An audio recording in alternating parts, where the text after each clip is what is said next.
For 13 years, I had given everything to my wife's father's company. My time, my energy, my ideas, and my loyalty. I had worked through weekends, missed vacations, and sacrificed sleep, all to transform the struggling firm into an empire worth $85 million. It wasn't just a business to me. It was my creation. I had built it from the ground up, turning failed ventures into strategic successes, closing deals that others deemed impossible, and making my father-in-law's name synonymous with power and prestige. Yet, as I sat at the grand dining table that evening, surrounded by family members who had no idea of the storm brewing beneath my calm exterior, I heard the words that changed everything. Your wife's new husband will take over now. The voice belonged to my wife.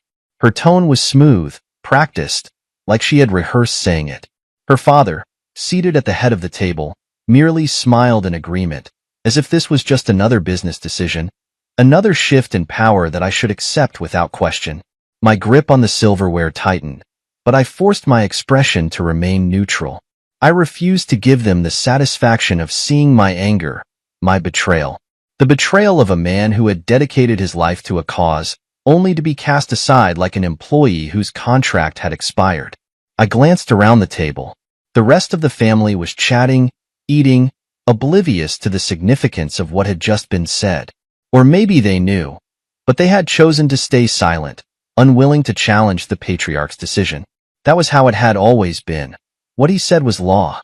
And I had been a fool to believe that loyalty mattered, a fool to think that years of hard work and sacrifice would make me irreplaceable, a fool to assume that my wife, the woman I had built a life with, saw me as her partner rather than a placeholder.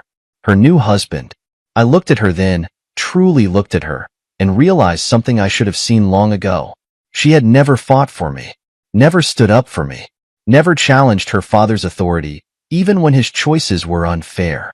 She had simply played the role of the obedient daughter, the princess waiting for her father to arrange the best possible deal for her. And now, she had been promised to another man. Not because I had failed her, not because I was lacking, but because I was no longer useful to them. I placed my fork down gently, smoothing my napkin over my lap, maintaining the mask of control that had carried me through countless business meetings. I wouldn't react, not here, not now. They expected anger, they expected resistance, they expected me to protest like a man who didn't see the game they were playing. But I saw it now. The room filled with laughter, the clinking of glasses, the hum of conversation. And yet, to me, everything had gone silent. I had built them an empire, and they thought they could hand it over to another man while I walked away quietly.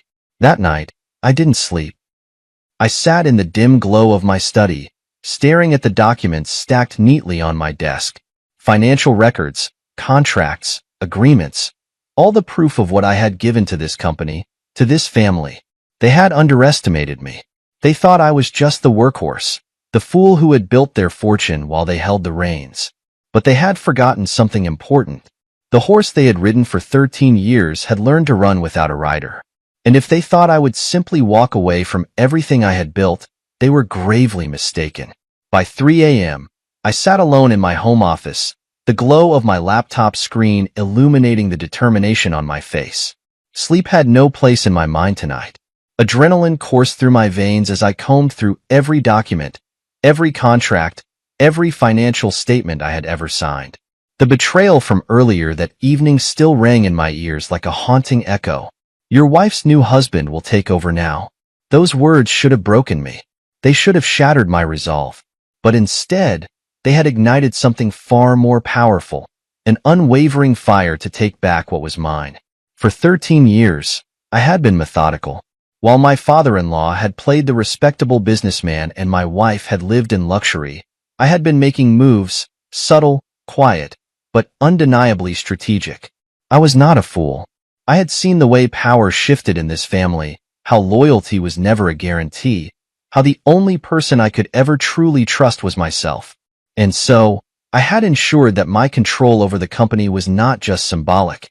It was legal, ironclad, and absolute. My fingers flew across the keyboard as I pulled up the executive shareholders agreement. The numbers stared back at me, a stark reminder of what I had orchestrated over the years. 62%. That was how much of the company I owned. Not my father-in-law. Not my wife. Not the stranger they had handpicked as my replacement. Me. I leaned back in my chair, exhaling slowly. They thought they had boxed me into a corner, but they had no idea that I had already built an escape route. They expected me to disappear quietly. Instead, I was going to remind them exactly who they were dealing with.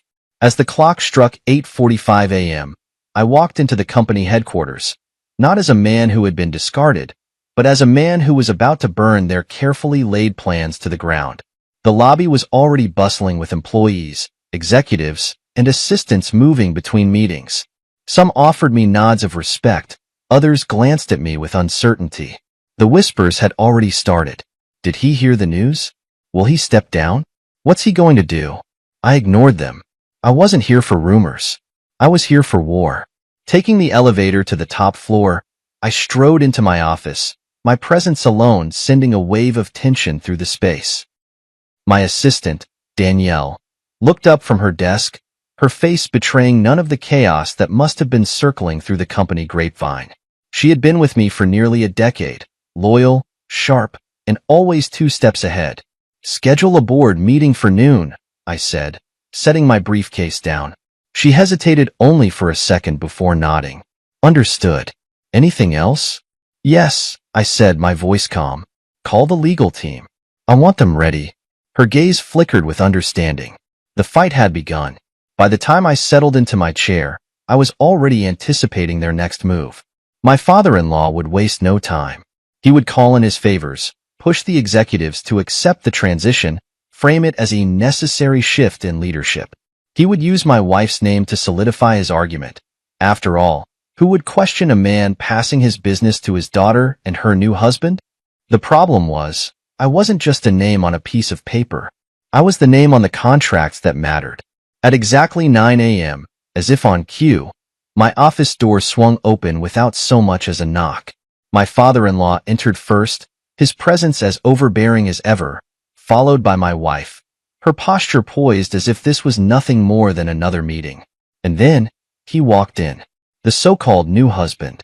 Tall, young, confident, exactly the type of man my father-in-law would consider worthy of taking my place. He exuded arrogance, a smugness that came from believing he had already won. I almost laughed. I assume you're aware of the transition, my father-in-law said, his voice carrying the weight of expectation. I leaned back in my chair, steepling my fingers together. Transition? Interesting choice of words. The man beside my wife smirked, as if he found this amusing. I ignored him. He was nothing more than a placeholder, a pawn in someone else's game. My focus was on the real threat, the man who had orchestrated this betrayal in the first place. We need you to oversee the handover, my father-in-law continued. We expect full cooperation. I exhaled slowly, shaking my head. They really thought they had everything figured out. You don't have the authority to make that decision, I said, my voice eerily calm.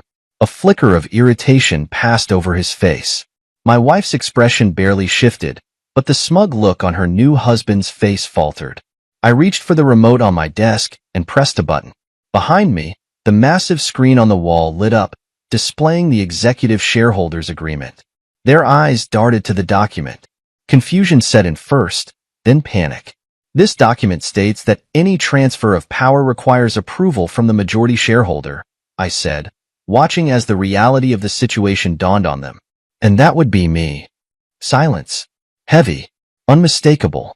For the first time, my father-in-law's mask of composure cracked. This is impossible, he muttered. No, I corrected, my voice cutting through the tension. What's impossible is thinking I would spend 13 years building something only to let you steal it from me. I turned my gaze to my wife. Did you really think I wouldn't see this coming? I asked her, my voice laced with disappointment. She didn't answer. Her hands tightened into fists at her sides. I let the silence stretch between us before shifting my attention to the man standing beside her, the one who had walked in thinking he was about to inherit an empire. You have 2 choices, I told him. You can work under me, or you can walk out that door and never step foot in this company again. His face turned red, his jaw clenched. He looked at my wife, then at my father-in-law. He had expected a victory lap, not a public humiliation. He stormed out without a word. My father-in-law hesitated for a fraction of a second before following. My wife lingered for a moment longer. She met my gaze, searching for something. Anger, regret, weakness. She found none. I had spent years building this empire, and if they thought they could take it from me, they were about to learn just how wrong they were. The air in my office was thick with tension long after my father-in-law and my so-called replacement had stormed out. My wife was still standing there, her hands clenched at her sides, her carefully curated mask of indifference slipping ever so slightly. She wasn't used to losing. Neither was her father. But today, they had lost. I leaned back in my chair, watching her closely. She was waiting for me to break the silence, to give her something. An explanation, an argument, a reaction. But I wasn't playing that game anymore. "You knew," she finally said, her voice quiet but edged with something sharp. "You knew all along." I tilted my head slightly, as if considering her words. What exactly did I know? Her nostrils flared. "Don't play dumb. You knew what my father was planning. You knew he was going to transition the company to—" She stopped herself before saying his name. She didn't have to. I let out a slow breath, tapping my fingers on the desk. "Of course I knew," I said smoothly. "I know how your father operates. He's predictable. He thinks power is something he can shuffle around like a deck of cards. He underestimated me, just like you did." Her lips pressed into a thin line. "This doesn't have to be a war, you know?" I laughed, the sound dry and humorless. "It already is, darling." Her gaze flickered to the massive screen behind me, still displaying the shareholder agreement, the document that had just dismantled all of their carefully laid plans. I saw the realization in her eyes, the understanding that the life she had expected, the seamless transition she had envisioned, had just gone up in flames. "So what now?" she asked. "You think you can just keep me out? That my father will accept this?" I stood up, slowly, deliberately, and rounded the desk. She stiffened slightly as I stopped right in front of her. "Let's get something straight," I said, my voice low. "Your father doesn't run this company anymore. I do. If you want to stay in this game, you'll do it on my terms." She scoffed. "You don't control me." I smiled. "No, but I control what matters. And right now, that's the future of this company. If you thought I was going to just step aside and let you and your new husband waltz in, you don't know me as well as you think." Her jaw tightened. She had always been good at masking her emotions, but I knew her too well. She was panicking. "This isn't over," she whispered, her voice carrying more desperation than confidence. "Oh, I know," I said. "It's just beginning." She turned on her heel and left, slamming the door behind her. I exhaled, rolling my shoulders back. The first battle had been won, but the war was far from over. I had thrown a wrench in their plans, but I knew my father-in-law well enough to understand that he wasn't the type to accept defeat easily. He had spent decades building his reputation, surrounding himself with people who feared him, admired him, obeyed him. I was about to become the one thing he had never accounted for, his equal, or worse for him, his superior. I pressed the intercom button on my desk. "Danielle, call a board meeting." "Noon." "Understood," she replied instantly. I needed to secure my position before my father-in-law tried to rally the board against me. Money and influence could make people disloyal in a heartbeat, and I wasn't naive enough to think I didn't have enemies among the executives. I walked over to the window, looking down at the city below. I had spent over a decade building this empire, and for what? To be discarded? Replaced? Humiliated? No, not a chance. At noon, the boardroom was filled with executives. Some of them looked anxious, others neutral. A few were clearly waiting to see which way the tide would turn before choosing a side. I took my seat at the head of the table. "I know many of you have heard rumors," I began, my voice steady. "So let me clear them up. Yes, my father-in-law intended to replace me. No, that will not be happening." Murmurs rippled through the room. I let them speak amongst themselves for a moment before continuing. "I've built this company into what it is today. Every deal, every expansion, every strategic move, I've been at the center of it. And I won't allow a man who hasn't spent a single day working here to walk in and take what I built. One of the executives, a man I had always respected, cleared his throat. Your father-in-law has significant influence. He could make things difficult. I met his gaze head-on. Perhaps. But let me make one thing clear. If anyone in this room believes that backing him is the right move, speak now. Silence. Heavy, deafening silence. Good. Loyalty matters, I continued, my tone softer but no less firm. And those who stand with me now will be rewarded. Those who don't? Well, you should know me well enough to understand that I don't forget disloyalty. I let my words settle. This was a game of power, and I had just made my position clear. By the time the meeting ended, I had secured the support I needed. My father-in-law could try to fight me, but he was about to learn something important. I wasn't the man he thought he could control. By the time I returned to my office, Danielle was waiting at the door. Your father-in-law called, she said. He wants to meet. I smiled. Of course he did. Tell him I'll see him tomorrow, I said. At my convenience. As she walked away, I sat back in my chair, exhaling slowly. The battle lines had been drawn, and I had no intention of losing. By the time I stepped into my office the next morning, the weight of what had happened over the last 24 hours was still sinking in. My father-in-law had miscalculated, badly. He had spent years believing he could manipulate, control, and discard me like a piece on his chessboard. He hadn't accounted for the fact that I wasn't just another pawn. I was the one who had built the kingdom, and now I was the one who held the power to burn it down. My phone buzzed on the desk. I glanced at the screen. Unknown number. I knew exactly who it was before I even picked up. Speak. A familiar voice crackled through the line. You think you've won? I smirked, leaning back in my chair. I know I have. A slow, measured exhale came from the other end. You've made a mistake, son. A mistake that's going to cost you everything. That's funny, I said, twirling a pin between my fingers.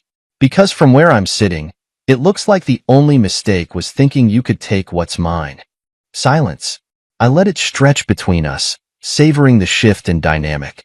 For years, my father-in-law had spoken to me with authority, with the certainty that I would always fall in line. Today, for the first time, that authority was gone. We should meet, he finally said, his voice tight. We should, I agreed. But on my terms. My office. 1 hour. I hung up before he could argue. I wasn't going to let him control the setting, the tone, or the circumstances.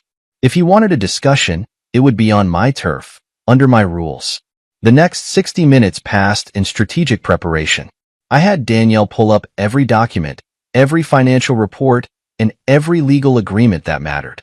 I wanted them printed and stacked neatly on my desk, not because I needed to review them, but because I wanted him to see them. To understand that I wasn't just prepared. I was untouchable. At exactly 10 o'clock, the door to my office swung open. My father-in-law walked in, his presence as imposing as ever, dressed in his usual crisp suit. He was followed closely by my wife, ex-wife, really, though she hadn't realized it yet, and trailing behind her, the man they had chosen to replace me. I ignored him entirely. He wasn't important enough to acknowledge. Instead, I leaned back in my chair and gestured to the seats across from me. Sit. They did. Reluctantly. You think you can just lock me out of my own company? My father-in-law's voice was sharp, laced with barely concealed fury. I smiled. I don't think. I know. I tapped the stack of papers on my desk. 62%, remember? That's my share. Which means I make the decisions now. Not you. Not her. I nodded toward my wife, whose expression remained unreadable. And definitely not him. Her so-called new husband shifted in his seat, uncomfortable. This is a family business, my father-in-law pushed. And you're no longer family. I tilted my head. Funny. You had no problem with me being family when I was the one securing multi-million-dollar contracts, expanding the business, and cleaning up your financial messes. His jaw clenched. I continued. You're right about one thing, though. This is a family business. But see, I was smart enough to make sure that blood ties don't equal ownership. I slid a document across the desk. This is the revised executive structure I filed this morning, I said casually. Effective immediately, your title as chairman is revoked. Your board privileges are suspended. Your access to financial accounts? Gone. You no longer hold a single voting right in this company. My father-in-law's face turned red. You can't do that. I raised an eyebrow. I already did. My wife, ex-wife, leaned forward, her voice softer but no less sharp. Why are you doing this? I turned my gaze to her, finally giving her my full attention. Why? I repeated.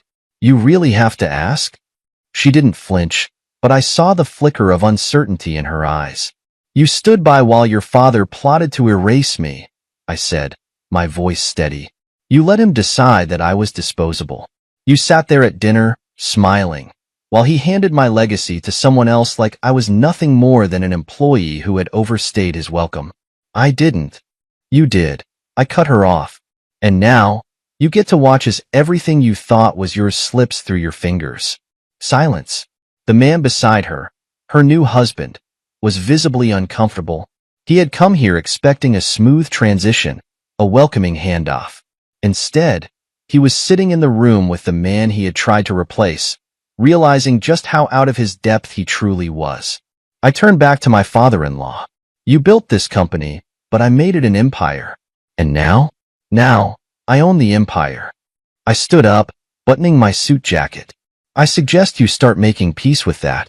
For the first time in his life, my father-in-law looked at me not with control, not with arrogance, but with something close to fear. He had underestimated me, and now he was paying the price. He stood abruptly, shoving his chair back. You'll regret this.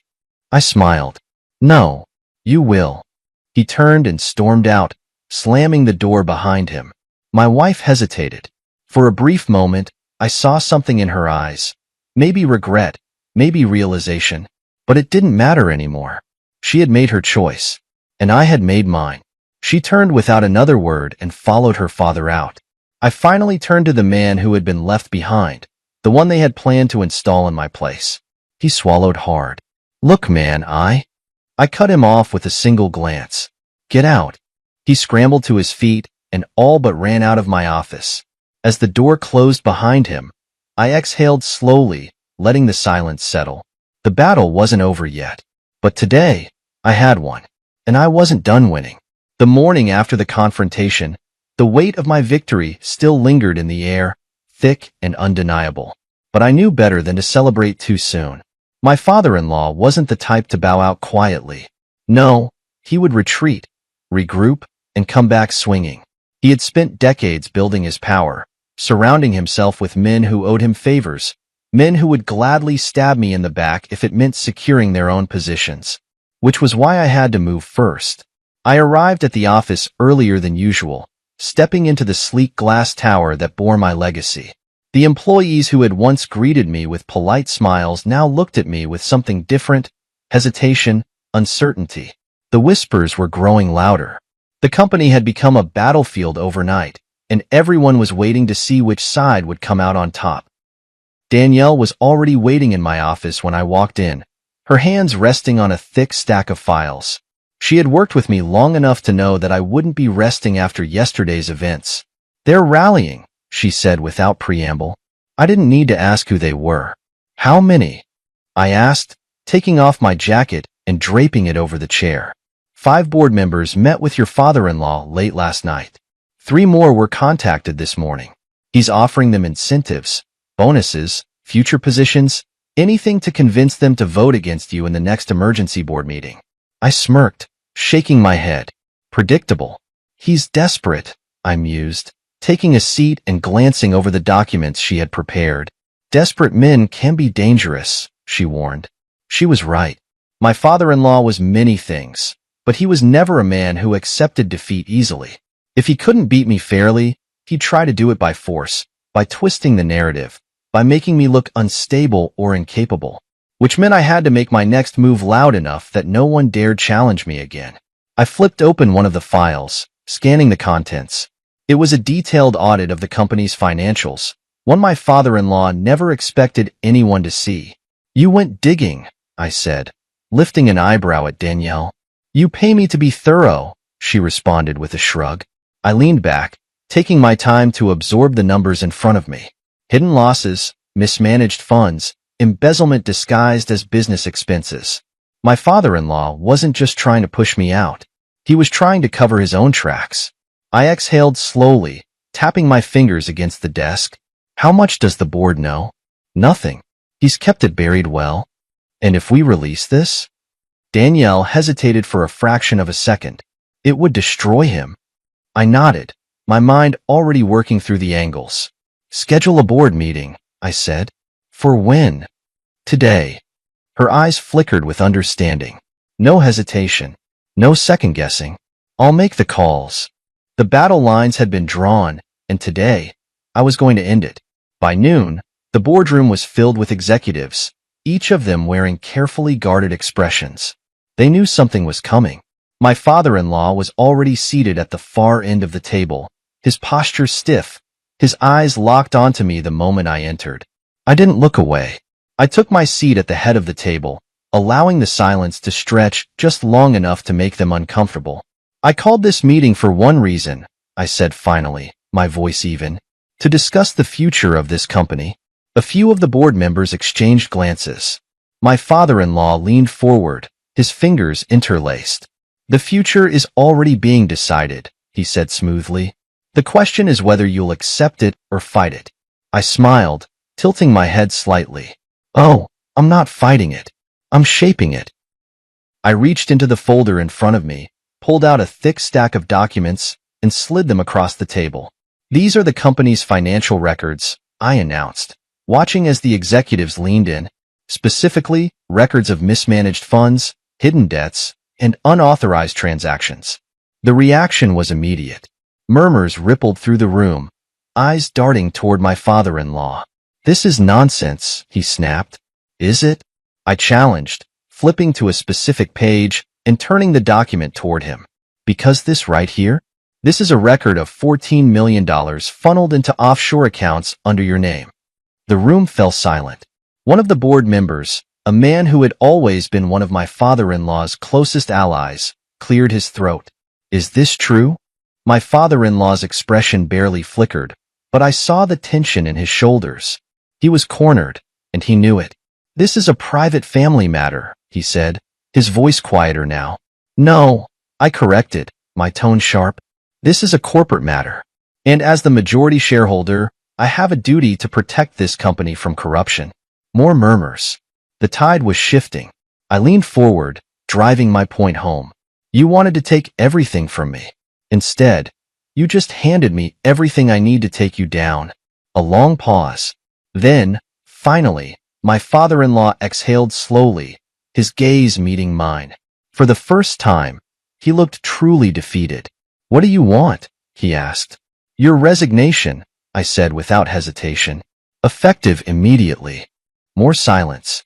Then, to my surprise, he nodded. Fine. A quiet gasp from one of the board members. Even my wife, ex-wife, looked startled. And the shares, I added. Transfer them to me. My father-in-law clenched his jaw. You're pushing it. No, I said simply. I'm ending it. A long pause.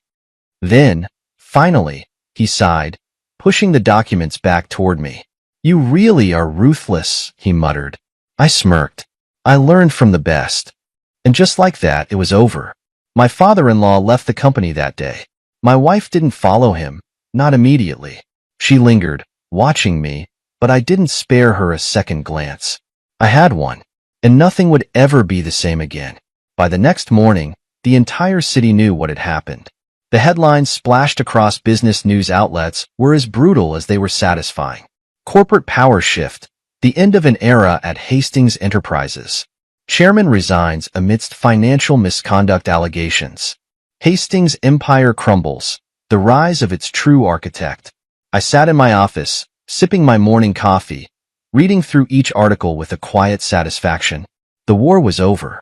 The battlefield was mine. My father-in-law had been forced into resignation, stripped of the company he had once commanded. His shares, once a symbol of his iron grip, were now in my name. And the best part? He hadn't even tried to fight back, because he knew he had lost. Danielle entered without knocking, holding a tablet. You made every front page. Some say you're a genius. Others are calling you ruthless. I smirked. Both are true. She set the tablet down and gave me a pointed look. You should know something. Your ex-wife has been calling. Repeatedly. I didn't react. I had been expecting that. Let her call. Danielle hesitated. She also came by the building earlier. Security turned her away. I exhaled slowly. She's not used to being ignored. Clearly, Danielle muttered, before shaking her head. One more thing, you're getting interview requests. Bloomberg, Forbes, even a few international networks. Everyone wants a comment. I chuckled. They want to know how I managed to dismantle a legacy in under a week? Something like that. I leaned back in my chair, considering. The truth was, I had no interest in feeding the media frenzy. Let them speculate. Let them build their narratives about power, betrayal, and corporate warfare. The only thing that mattered was control, and I had secured it. Decline all of them, I said. Danielle raised an eyebrow but didn't argue. She knew me well enough to understand that I didn't do anything for public approval. And my schedule for today? I asked. You have a meeting with the new board at 2 p.m., she said. They're eager to know what direction you want to take the company in now that it's fully yours. I nodded. Good. Make sure all financial reports are on my desk before then. I want to go in with every number at my fingertips. Danielle turned to leave, but paused at the door. And about your ex-wife? I didn't look up from my coffee. She made her choice. She can live with it. Danielle nodded and left. For a moment, I allowed myself to lean back and close my eyes. The past few days had been an all-out war, but I had emerged exactly where I needed to be, at the top. And I wasn't about to let anyone drag me back down. By noon, I received another call from her. I ignored it. By 12:30, a message came through. We need to talk. I smirked at the simplicity of it, as if a few words could undo everything. By 1 o'clock, she sent another. Please. That one made me pause. Not because I felt anything for her. I didn't. That part of me had been erased the moment she sat at that dinner table and let her father dictate my replacement. No, I paused because I recognized desperation when I saw it. And desperate people were unpredictable. By 1:45, I arrived at the boardroom. Executives were already seated, their postures stiff, their eyes watchful. They had spent years under my father-in-law's rule, conditioned to follow his lead. Now, they were looking at me, unsure of what to expect. I let the silence stretch as I took my seat at the head of the table. Let's not waste time, I said, steepling my fingers. I know there are concerns. I know some of you were aligned with my predecessor. But let me make one thing clear. This company doesn't run on loyalty to a name. It runs on results. A few of them shifted in their seats. We're not going to waste time mourning the past, I continued. We're going to move forward. And those who are ready to do that, you'll be rewarded. The tension in the room eased slightly. These were business-minded people. They didn't care about sentiment, they cared about profit. And if I could make them more money than my father-in-law ever did, they would fall in line. I spent the next hour laying out my strategy, expanding global operations, restructuring inefficient departments, securing new international partnerships. By the time the meeting ended, the board was no longer uncertain. They were intrigued, and I had them exactly where I wanted them. That night, as I was leaving the office, I saw her. She was waiting in the lobby, standing near the entrance in a fitted gray dress, looking as polished as ever. I could have walked past her. I could have ignored her completely, but a part of me wanted to hear what she had to say, if only to watch her scramble for an explanation. So I stopped. She looked up, relief flashing across her face. You finally decided to see me. No, I said simply. I just didn't feel like pretending you don't exist. She flinched slightly, but recovered quickly. Can we talk? In private? I studied her for a long moment. Then, without a word, I turned and walked toward the side exit. I knew she would follow. Outside, the night air was crisp, the city lights reflecting in the glass windows of the building I now fully controlled. She wrapped her arms around herself, hesitating. I didn't want this, she finally said. I laughed, shaking my head. You stood by and watched it happen. She stopped herself, frustration flickering in her eyes. I didn't know how to stop it. You didn't try, I said coldly. Silence stretched between us. I made a mistake, she admitted finally. I nodded, shoving my hands in my pockets.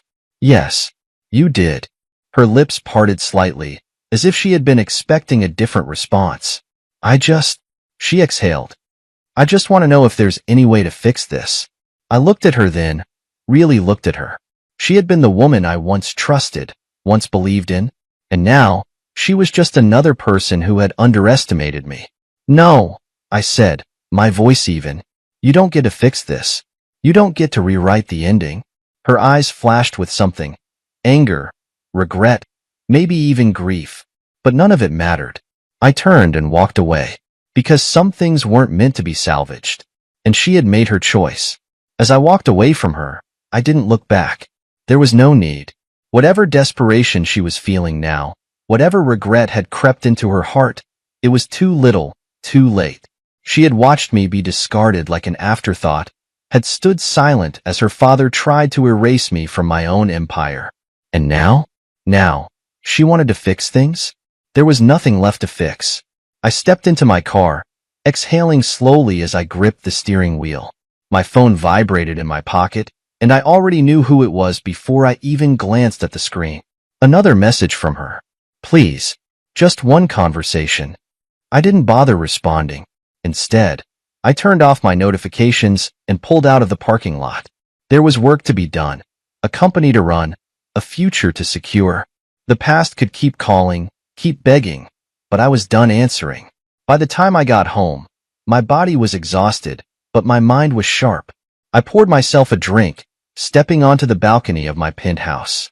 The city sprawled before me, alive and endless, glittering under the night sky. I had won. Everything they had tried to take from me, I had taken back, and more. The company was mine now, fully mine, and for the first time in years, I didn't have to answer to anyone.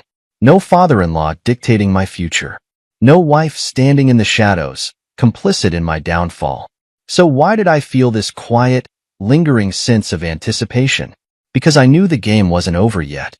People like my father-in-law didn't just walk away. They regrouped. They retaliated. And I was ready for it. The next morning, I was back in my office before the sun had even fully risen. Danielle was already there, as always, her efficiency unmatched. She slid a file onto my desk before I had even taken my seat. You were right, she said simply. I flipped open the file and scanned the contents. A meeting had taken place last night. My father-in-law, a few of his old allies, a handful of investors who had benefited from his reign. They're looking for a way back in, Danielle continued. Trying to gather support, frame you as reckless, unstable. I smirked, setting the file down. They're desperate. Desperate men do dangerous things. She wasn't wrong. Do we have leverage on any of the investors? I asked, already knowing the answer. Danielle nodded, flipping to another page in the file. 3 of them have questionable financial histories. Offshore accounts, unreported earnings, some borderline legal dealings. If they push too hard, we can squeeze them. And the rest? 2 of them are just waiting to see who comes out on top. They don't care who runs the company, as long as their money keeps growing. Then we make sure they know where the real power is. I picked up my phone and dialed the number of the most influential investor on that list. A man who had built his fortune on the backs of others, who had never truly cared about loyalty, only profit. He answered on the second ring. I was expecting your call. Then you already know why I'm calling, I said smoothly. He chuckled. Your father-in-law has been very persuasive. He thinks you're too aggressive, too impulsive. He's making a case that the company is better off under someone calmer. And what do you think? I asked. A pause. Then, I think I like making money. And right now, you're the one making it. I smiled. Glad we understand each other. He chuckled again. For now. But power shifts quickly in this world. Be careful, son. I always am. I hung up and turned to Danielle. That's one secured. Now let's deal with the others. By noon, I had locked in the majority of the key investors. They were staying with me, at least for now. That left my father-in-law with fewer allies, fewer options, and fewer chances to claw his way back. At exactly 3 p.m., my office phone rang. I picked it up without hesitation. I was wondering when you'd call. You're making a mistake. My father-in-law's voice came through, calm but firm. You keep saying that, but I'm still here. And you? You're not. A pause. Then, this isn't over. I smirked, leaning back in my chair. It is for you. Silence. Enjoy your retirement, I said, then hung up. I exhaled, setting the phone down. Game over. That night, I returned home and found another message waiting. From her. I miss you. I stared at the words for a long moment, then deleted the message without responding. She had chosen her side, and I had one. I stepped out onto my balcony, the city stretching before me. For the first time in years, I was exactly where I was meant to be. Untouchable, unstoppable, and finally, free. By the next morning, the dust had settled, but the game wasn't over. Power struggles never truly ended. They just shifted, reshaped themselves into new battles, new challenges. The difference now? I was the one holding the sword. I arrived at the office before sunrise, the city still waking up as I stepped into the towering glass building that bore my legacy. Employees were moving through the halls, whispering, stealing glances my way. They weren't used to this version of me, the man who had once worked silently in the background, now the man in charge. Danielle was waiting in my office, already scanning through her tablet. She barely glanced up as she spoke. Your ex-wife was seen leaving her father's house late last night. Sources say she's distancing herself from him. I smirked. Of course she is. She sees the writing on the wall. Danielle finally looked up, giving me a pointed look. You think she's doing this for you? I let out a short laugh, shaking my head. No, she's doing it for herself. Because that's who she was. She had spent years aligning herself with power, making sure she was always on the winning side. Now that her father had been cast out, she was looking for a way to reclaim her position. What do you want to do about it? Danielle asked. I leaned back, considering. Nothing. Let her flail. Let her wonder if I'll let her back in. Let her feel what I felt the moment she betrayed me. Danielle nodded, not arguing. She knew better than anyone. I didn't act out of emotion. I acted out of strategy. What else? I asked, shifting my focus back to business. The remaining board members are aligned with you, at least for now. The investors who were on the fence have backed down. But there's still one problem. I arched an eyebrow. And that is? She slid a document onto my desk. Your father-in-law still has influence. He may not have ownership, but he has connections. If he wants to make things difficult for you, he can. I glanced over the document. It detailed his remaining assets, his political ties, his ability to manipulate certain markets. He's not done fighting, I mused. No, Danielle agreed. He's just waiting for an opening. I exhaled slowly, tapping my fingers against the desk. Then I won't give him one. Schedule a meeting with the board, I said. I want everything airtight before he makes his next move. Already on it, she said, stepping out of the office. I turned my chair toward the window, gazing out over the city. This was the part no one ever talked about, what happened after you won. People assumed victory was the end, but it never was. Power had to be maintained, defended, strengthened, and I wasn't about to let anyone take it from me again. By noon, the boardroom was packed. The atmosphere was different now. No more uncertainty, no more divided loyalties. They all knew where the power lay. We're going to discuss expansion, I said, scanning the room. Hastings Enterprises is no longer just a domestic firm. We're taking it global. A few surprised glances. Some nodded, already considering the implications. We've relied too long on old strategies, I continued. We were reactive. Now, we're going to be proactive. New markets, new investments. We don't sit back and wait for opportunities. We create them. An executive shifted in his seat. That's going to require aggressive funding. I smiled. I'm aware. Danielle slid another document across the table. We've already begun securing private capital. Within the next 3 months, We'll have the liquidity needed to make our first international acquisition. Murmurs of approval. My father-in-law had spent years treating this company like his personal kingdom, using it to consolidate power rather than actually grow it. That was his biggest mistake. He played defense. I wasn't going to. I was going to conquer. That night, as I was leaving the office, my phone buzzed. Unknown number. I already knew who it was. I answered, bringing the phone to my ear without speaking. A slow exhale on the other end. You've made your point. I smirked. Have I? A pause. Then, you think you've won. You think this is over. It is over, I said, stepping into my car. You just don't want to accept it. You're playing a dangerous game, son. I'm not playing anymore. You are. And you lost. Silence. Retire, I continued. Enjoy what's left of your influence before it disappears completely. Because if you come at me again, I won't just take your company. I'll take your legacy. A long pause. Then, finally, you really are ruthless. You taught me well, I said before hanging up. I set my phone down, exhaling. That was the last time my father-in-law ever tried to challenge me. 3 months later, Hastings Enterprises secured its first international acquisition, expanding into European markets. The numbers skyrocketed. I watched from my office window as the stock price climbed, the city lights reflecting in the glass. I had won. Not just the battle, the war. And no one would ever take this from me again. That night, I got another text. From her. I still love you. I stared at the message for a long moment before typing back. I don't. And with that, I blocked her number. Because power isn't just about winning. It's about knowing when to walk away. And I was never looking back. The city never truly slept, and neither did power. While the rest of the world moved through their routines, I was already steps ahead, calculating my next move. Power wasn't just about holding on, it was about expanding. And if my father-in-law had spent decades defending his empire, I was going to spend the next decade building mine bigger than he ever imagined. The office was quieter than usual when I arrived the next morning, my footsteps echoing in the executive hallway.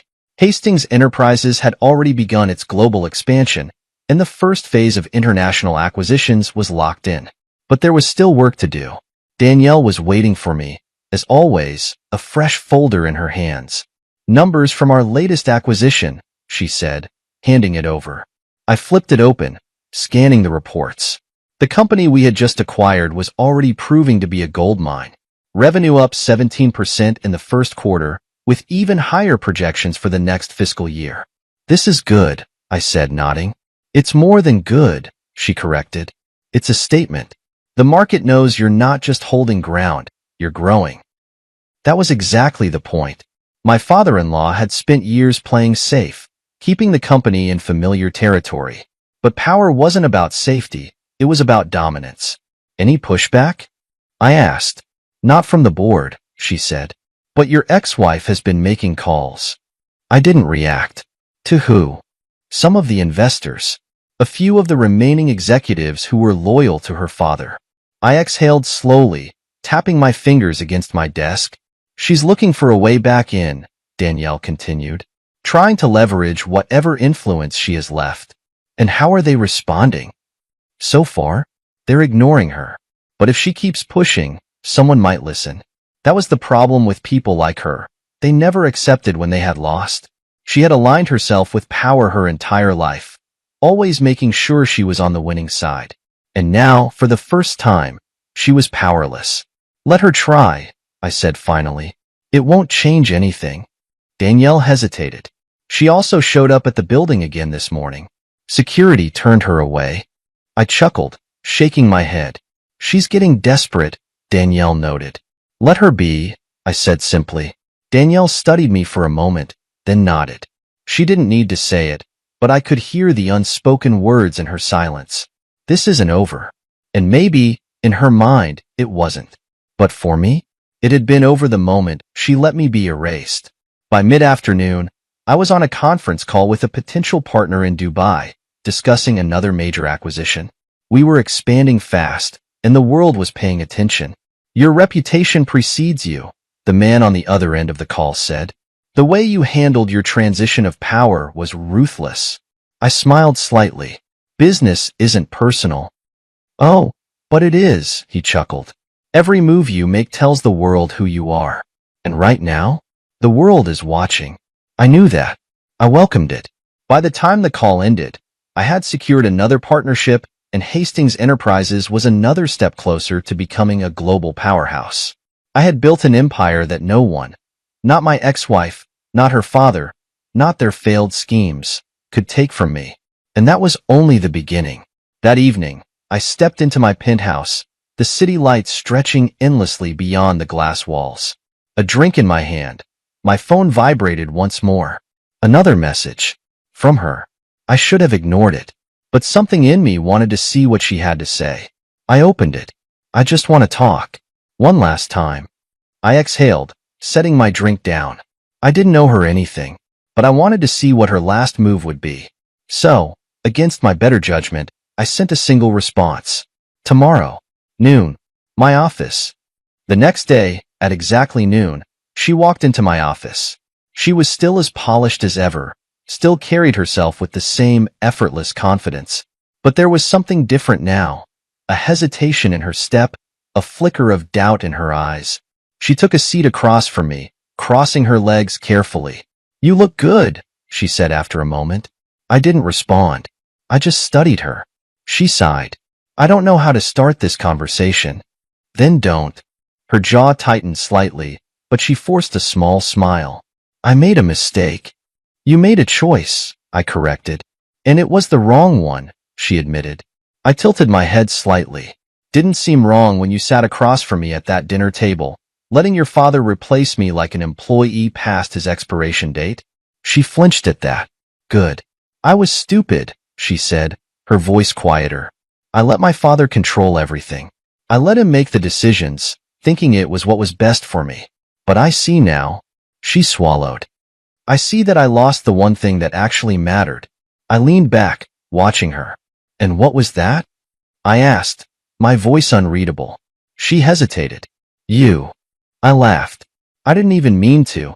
It just came out. You didn't lose me, I said, shaking my head. You threw me away. There's a difference.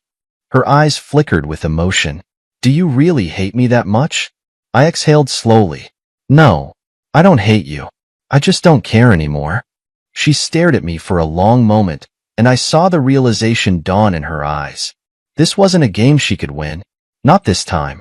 You wanted to talk, I said, standing up. Now we've talked. I have work to do. She rose to her feet, looking like she wanted to say more. But in the end, she didn't. She just nodded once, turned, and walked out of my office.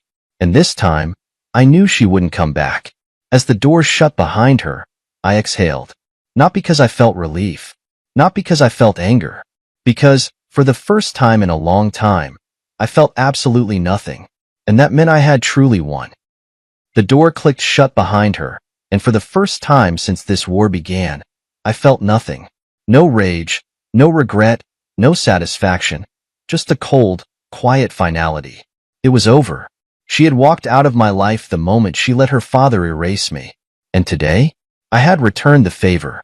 I turned back to my desk, my fingers grazing the sleek surface as I exhaled. There were no more distractions, no more betrayals to uncover, no more battles left to fight. I had one. And yet, the city outside my office window kept moving, untouched by the war I had waged and won. The world didn't stop for victory. Neither could I. My phone buzzed. Danielle's voice came through the speaker. The reporters are still requesting an interview. They want to know your official statement now that everything is settled. I smirked, shaking my head. Let them speculate. I didn't owe anyone an explanation. Understood, she said. A pause. By the way, your ex-wife just left the building. I know. She looked different. Not as sure of herself. She'll adjust, I said simply. Danielle didn't press further. She never did. She understood me better than most. One more thing, she said. Your father-in-law has officially stepped down from all his remaining positions. He's off every board, out of every financial circle. The investors have cut ties. He's irrelevant now. I nodded. Good. That was the final piece. The last loose thread. He had spent decades ruling from behind a desk, controlling people like pieces on a chessboard. He had built a name, a reputation, a legacy. And now, he was just another forgotten businessman. Poetic. There's one last issue, Danielle said carefully. His lawyers reached out. He's requesting a meeting. I exhaled. Of course he is. He wouldn't go down without trying to salvage something. Some piece of his power, some remnant of his former life. Set it up, I said. My office. Tomorrow. Are you sure? I want to see the look on his face when he realizes there's nothing left for him to take. Danielle didn't argue. Tomorrow. 10 a.m., she confirmed. I hung up, staring out at the city.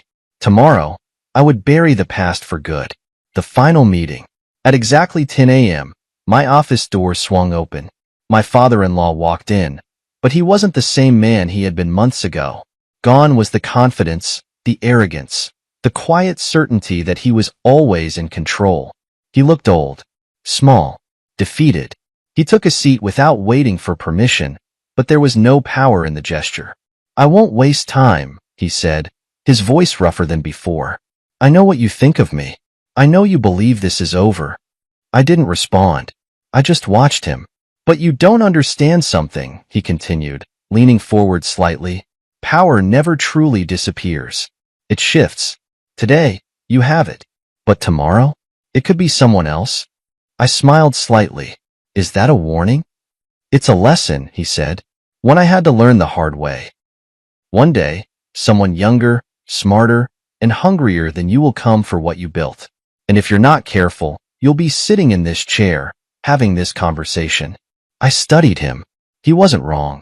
Power was never permanent. It had to be defended, strengthened, reinvented. But I wasn't him.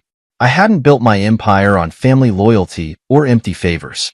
I had built it on strategy, control, and absolute leverage. I appreciate the advice, I said smoothly, but I'm not you, and I won't make your mistakes. He exhaled, shaking his head. We'll see. Silence stretched between us. Why are you here? I asked. I want one thing, he said finally. A seat at the table. I laughed, shaking my head. You had a seat. You lost it. I built this company. And I built it into something bigger than you ever could, I countered. This isn't your legacy anymore. It's mine. His jaw tightened. Then at least let me buy back in, he pushed. Name your price. There is no price. A flicker of something crossed his face. Frustration. Maybe even desperation. You're shutting me out completely? You shut yourself out, I said simply. You made a choice. Now, you live with it. His hands curled into fists on the desk, but there was nothing left for him to fight. You'll regret this, he muttered. No, I said. You will. He stood abruptly, shoving his chair back. I hope you enjoy this power while it lasts, he said. Because one day, you'll look around and realize you're alone. I met his gaze without flinching. Alone is better than betrayed, I said. He hesitated for a fraction of a second. Then, without another word, he turned and walked out. And just like that, the war was truly over. The legacy they couldn't steal. That evening, I sat in my office, the city stretching before me. Everything had changed. The company was mine, the empire was secured, and the people who had tried to take it from me were gone. I had built something no one could steal. Not my ex-wife. Not her father. Not anyone. And now? Now, I wasn't just defending my power. I was expanding it. A knock at the door. Danielle stepped in, her expression unreadable. You did it. Of course I did. She nodded, then hesitated. So what now? I smirked, leaning back in my chair. Now? I echoed. Now, I make sure no one ever forgets who built this empire. She studied me for a moment, then smiled slightly. I never doubted you. As she left, I turned back to the city. They tried to erase me. They tried to replace me. They failed. Because Hastings Enterprises wasn't just a business anymore. It was my legacy, and I would make sure no one ever took it from me again. At my wife's company dinner, my wife's coworker was laughing. How does it feel to be a loser? Your wife is the breadwinner of your home. Everyone laughed, including my wife, except me. I just smiled and asked the CEO, "How does it feel to know that this loser owns 90% share of your company?" The moment I said those words, his face turned pale. You know that feeling when you're standing in a room full of people, but you might as well be invisible? That's exactly where I found myself tonight, nursing a whiskey that tasted like disappointment at Dana's company dinner. The Hilton ballroom was all glitz and glamour, crystal chandeliers casting golden light over tables draped in white linen, waiters in bow ties weaving between conversations about quarterly reports and market projections. Everyone was dressed to impress, especially my wife Dana, who looked absolutely stunning in that emerald green dress that hugged her curves just right. She was in her element here, laughing with her colleagues, gesturing animatedly as she told some story about landing a big client. I watched her from across our table, feeling like a fish out of water among all these corporate sharks. These weren't my people. Hell, I wasn't even sure they were Dana's people, but she seemed to fit in seamlessly with their world of power suits and profit margins. Jordan. Travis's voice cut through my thoughts like nails on a chalkboard.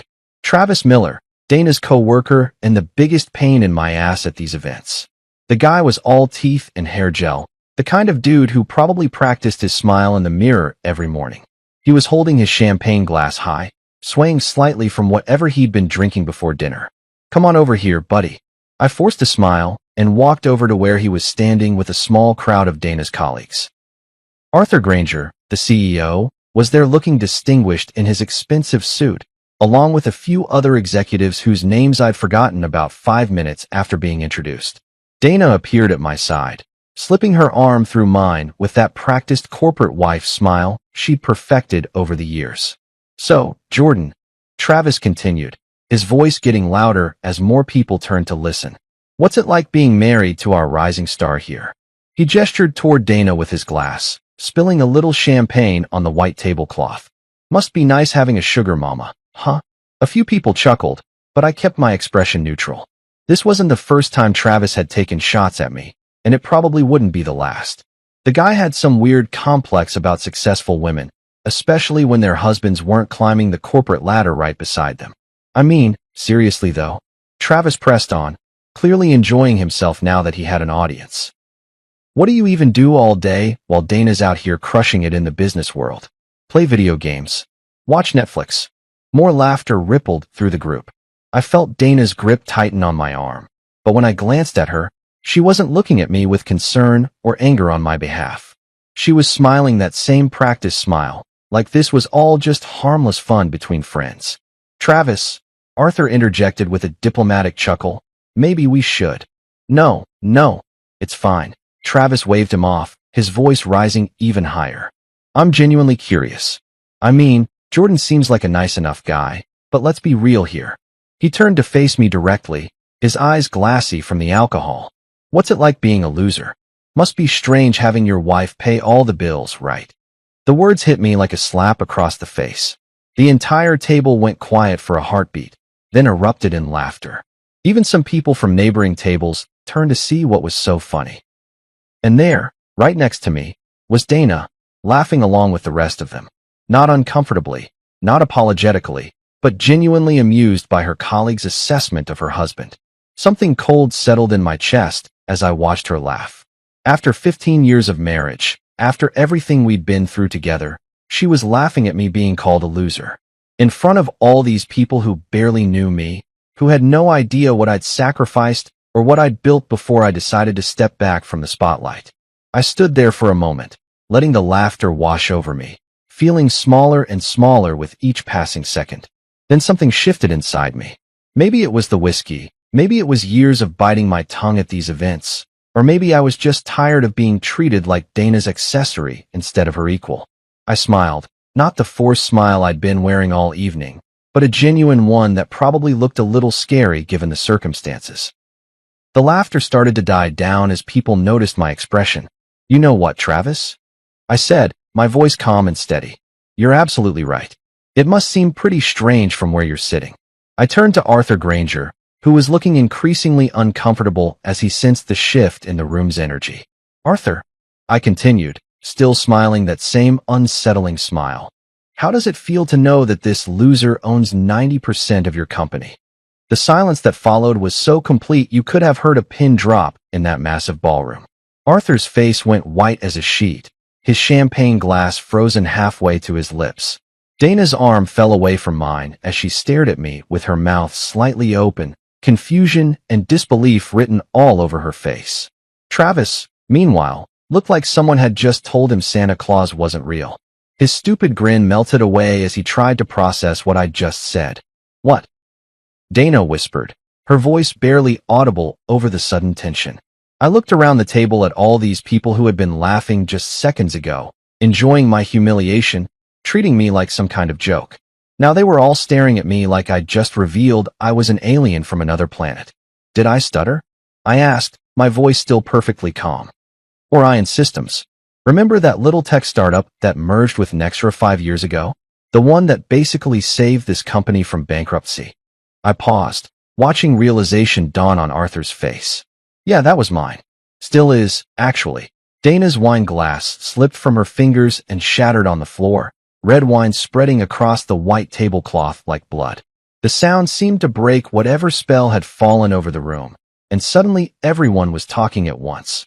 Whispered conversations, urgent questions, the scraping of chairs as people leaned in to hear better. But I was done. I'd said what I needed to say. I straightened my tie, took one last look at my wife's stunned face, and walked away from the table. As I headed toward the exit, I could hear the chaos erupting behind me. Arthur's panicked voice trying to restore order, Dana calling my name, Travis demanding to know if what I'd said was true. Just like that, the game had changed. After years of playing the quiet husband, the supportive spouse who stayed in the background while his wife shined, I'd finally reminded them all of something they'd apparently forgotten. You should never underestimate the person you're laughing at. They might just own everything you think you know. The hotel's marble floors echoed with each step I took toward the exit, but I could feel their eyes burning into my back like lasers. Every conversation in that ballroom had stopped dead, and I knew without looking that dozens of corporate vultures were craning their necks to watch the quiet husband make his dramatic exit. Good. Let them stare. Let them wonder how badly they'd screwed up by underestimating the guy they'd been treating like Dana's pet dog for the past 5 years. I was almost to the revolving doors when I heard the rapid click-clack of heels on marble behind me. Jordan, wait. Dana's voice was sharp with panic, cutting through the ambient noise of the hotel lobby. I didn't slow down. If anything, I picked up the pace, my hands shoved deep in my pockets as I navigated through clusters of tourists and business travelers. Jordan, damn it, stop. The desperation in her voice was something I hadn't heard in years, not since her dad had his heart attack, and she thought she might lose him. But I kept walking. She wanted to chase me? Fine. She could chase me all the way to the parking garage if she felt like it. I heard her stumble slightly. Those designer heels weren't made for speed. And then she was right behind me, breathing hard. What the hell do you mean you own the company? She demanded, grabbing my arm and trying to spin me around to face her. I stopped walking but didn't turn around immediately. Instead, I stood there for a moment, listening to her ragged breathing, feeling the weight of her manicured fingers digging into my jacket sleeve. When I finally faced her, she looked like she'd seen a ghost. Her perfectly applied makeup was starting to smudge around her eyes, and that emerald dress that had looked so stunning an hour ago was now wrinkled from her sprint across the hotel. You really don't know, do you? I asked, studying her face carefully. The confusion there seemed genuine, but then again, Dana had always been good at playing whatever role the situation required. You honestly have no clue who you married. Don't be cryptic with me right now, she snapped, her corporate executive voice kicking in. Explain to me how you can possibly own 90% of Nexera when you've been unemployed for the past 3 years. Unemployed. The word hit me like a punch to the gut, even though I'd heard her use it before when talking to her friends. Never to my face, of course, but I'd overheard enough phone conversations to know how she really saw our arrangement. Her successful career, my retirement, that she apparently viewed as extended unemployment. That's what you think I've been doing. I laughed, but there was no humor in it. Sitting around unemployed while you bring home the bacon? Well, what else would you call it? She shot back, her voice rising. A few people walking past us turned to stare, but Dana was too worked up to care about making a scene. You haven't had a real job since you sold that little software company back in. That little software company, I interrupted, was Orion Systems. And I didn't just sell it, Dana. I merged it with a failing tech firm called Nexra Corporation. Ring any bells? The color drained from her face as the pieces started clicking together in her mind.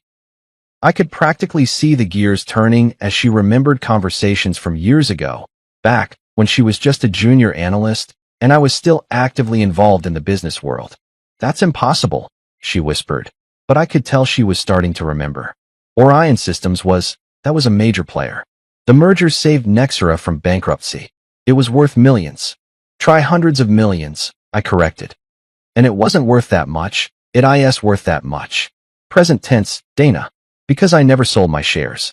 I just stepped back from day-to-day operations and let Arthur run the show while I focused on other things. Other things like what? She demanded. But her voice had lost its edge. Now she just sounded confused and maybe a little scared. Like being your husband, I said simply. Like cooking dinner every night while you worked late. Like handling the mortgage payments and the car insurance and all those boring financial details you never wanted to deal with. Like supporting your career while everyone assumed I was some kind of deadbeat. She stared at me for a long moment, and I could see her trying to reconcile the man she thought she knew with the reality standing in front of her. All those times she'd introduced me as someone who used to work in tech. All those dinner parties where she'd made jokes about me being retired at 45.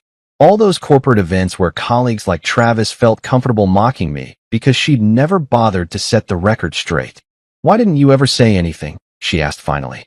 Because I wanted you to love me for who I am, not what I own, I replied. I wanted to know that if I lost everything tomorrow, you'd still want to be married to me. But the moment people thought I had nothing, they treated me like I was nothing, including you. The truth of that statement hung in the air between us like smoke. She opened her mouth to protest, but we both knew it was true. She'd laugh tonight. When Travis called me a loser, when he mocked me for being supported by my wife, when he basically called me a worthless piece of trash in front of a room full of people, she'd laughed right along with everyone else. I didn't know, she said weakly. You didn't want to know, I corrected. Every time someone made a crack about me being unemployed or living off your success, you just smiled and let it slide. You never once stood up for me or told them they had no idea what they were talking about. But Jordan, I really didn't. They'd all forgotten who I was. I interrupted, my voice getting harder. But I never forgot. I never forgot that Arthur Granger came to me 15 years ago, hat in hand, begging me to save his company from bankruptcy. I never forgot signing those merger documents that made me the majority shareholder of the new corporation.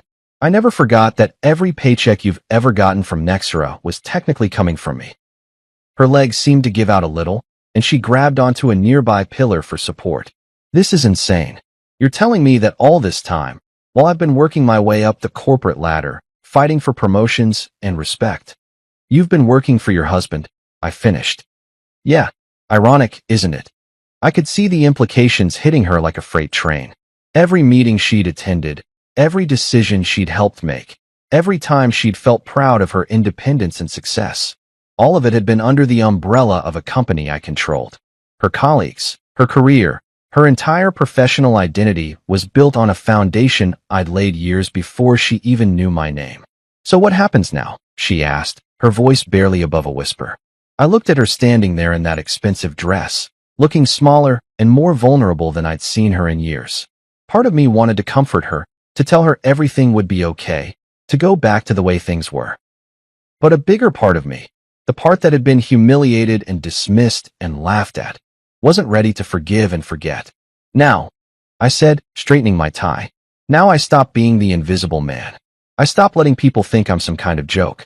And maybe, just maybe, I remind everyone at Nexra exactly who's been signing their paychecks all these years. With that, I turned and walked away, leaving my wife standing alone in the hotel lobby, finally understanding that the man she'd married wasn't who she thought he was at all. The drive home was a blur of streetlights and racing thoughts. My hands gripped the steering wheel so tight my knuckles were white, and I kept replaying Dana's shocked expression over and over in my mind. The way her face had crumpled when the reality hit her. The way she grabbed that pillar like her whole world was falling apart. Which, honestly, it probably was. By the time I pulled into our driveway, the adrenaline from the confrontation was starting to wear off, replaced by something colder and more focused. I sat in the car for a moment, staring at our house, the house I'd bought with Orion money, though Dana had always assumed it came from some mysterious inheritance I'd mentioned years ago. Another lie of omission in a marriage apparently built on them. I walked through the front door and headed straight for my home office, the one room in the house that Dana rarely entered. She called it my man cave, which always made me cringe, but I'd never bothered to correct her. Let her think I spent my days in here playing fantasy football and watching YouTube videos. The truth was so much more interesting.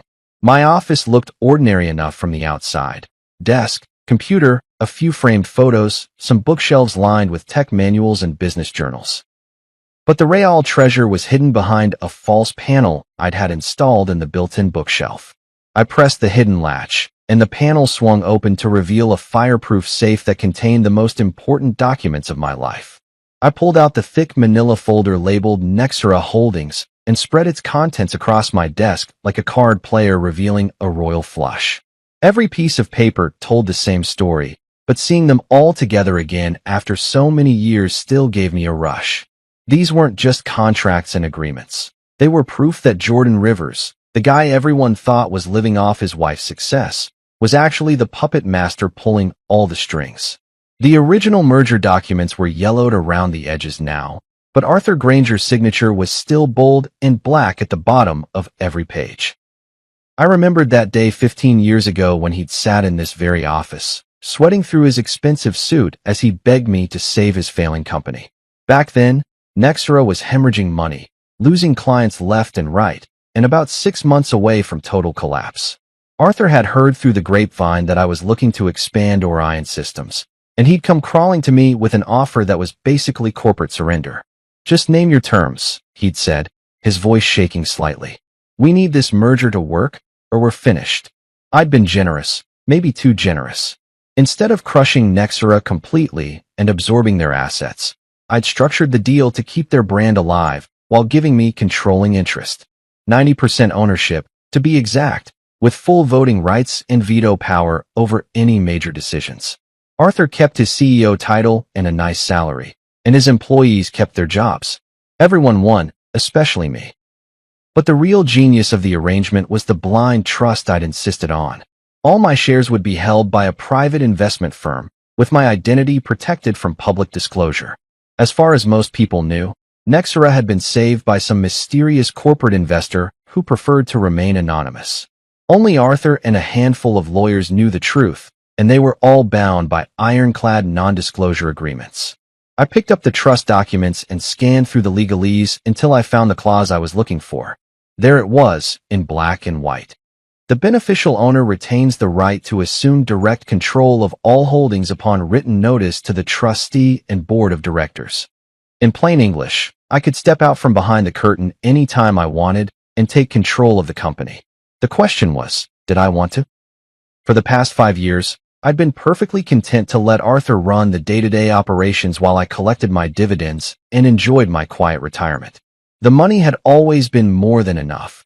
Hell, Dana's salary was basically pocket change compared to what Nexera was generating. I'd never needed the spotlight or the corporate power games. I'd been there, done that, and decided I preferred a simpler life. But tonight had changed something fundamental. Tonight, I'd been publicly humiliated by people who owed their livelihoods to my generosity.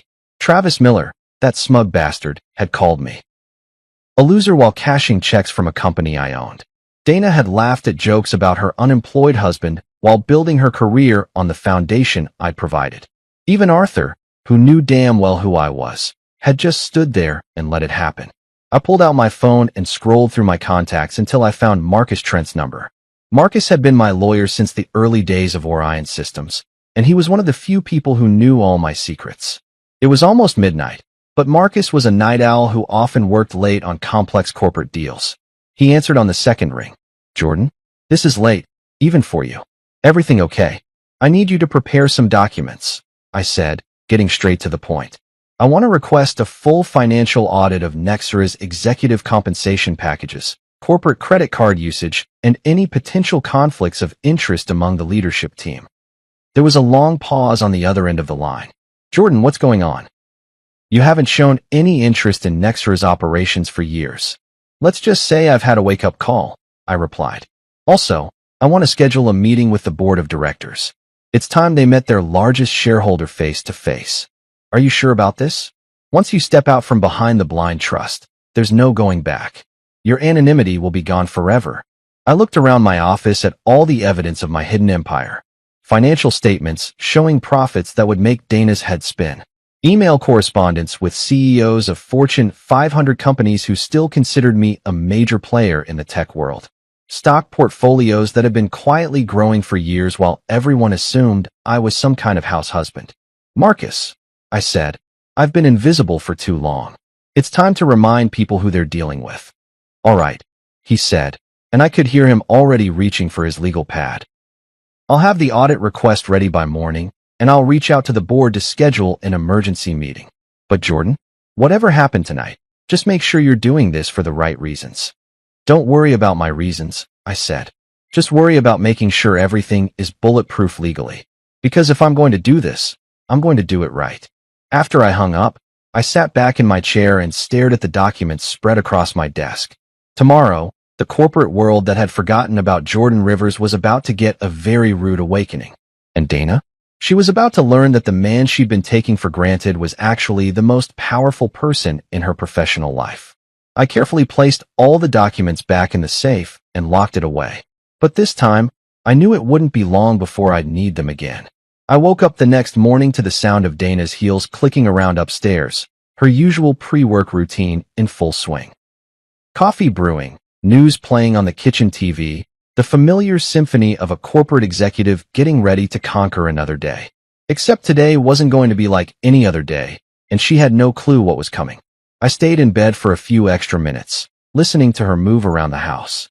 Through the thin walls, I could hear her talking on the phone, probably to her assistant, going over her schedule, discussing client meetings and quarterly reports. The same conversations she'd been having for years, blissfully unaware that every decision she made at work ultimately flowed through me. When I finally made it to the kitchen, she was standing by the counter in her navy blue power suit, scrolling through emails on her phone while sipping coffee from her favorite mug, the one that said Boss Lady in gold letters. I'd bought it for her as a joke on her birthday last year, but she'd actually started using it unironically. Morning, she said without looking up from her phone. Her voice was carefully neutral, like she was trying to pretend last night's bombshell revelation had been some kind of weird dream. Morning, I replied, pouring myself a cup of coffee and leaning against the counter. Sleep well. She finally glanced at me, and I could see the confusion and worry still swimming in her eyes. Jordan, about last night. Don't. I cut her off gently. We don't need to make this into some big dramatic thing. You were just having fun with your coworkers. I get it. The relief that washed over her face was almost painful to watch.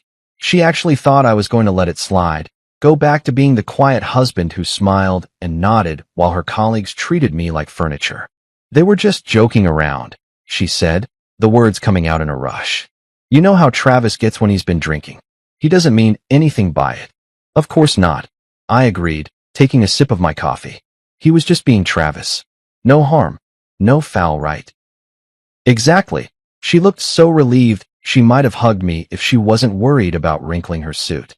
I'm glad you're not going to make a big deal out of it. I mean, we both know you're not actually. You know, unemployed or whatever. You've got your investments and your consulting work. Right? I nodded. My little side projects. She kissed me on the cheek before heading toward the garage, her heels clicking with renewed confidence. I'll probably be late tonight. We're working on the Morrison account, and you know how demanding those clients can be. I won't wait up, I said. After she left, I sat at the kitchen table with my laptop and started typing. The first email was to Arthur Granger, short and sweet. Arthur, I need to discuss some concerns about Nextra's corporate culture and leadership practices. Please provide a full breakdown of executive compensation packages, expense accounts, and any potential conflicts of interest among senior staff. I'd like this information by end of business today. Thanks, Jordan Rivers. I read it over twice before hitting send. Arthur would probably have a heart attack when he saw my name in his inbox, especially after last night's little scene. He'd spent 5 years hoping I'd stay in the shadows forever, And now I was asking for detailed financial records like some kind of activist investor. My phone was ringing before I'd even finished my second cup of coffee. "Marcus Trent here," came the familiar voice of my lawyer. "I've been up all night working on those documents you requested.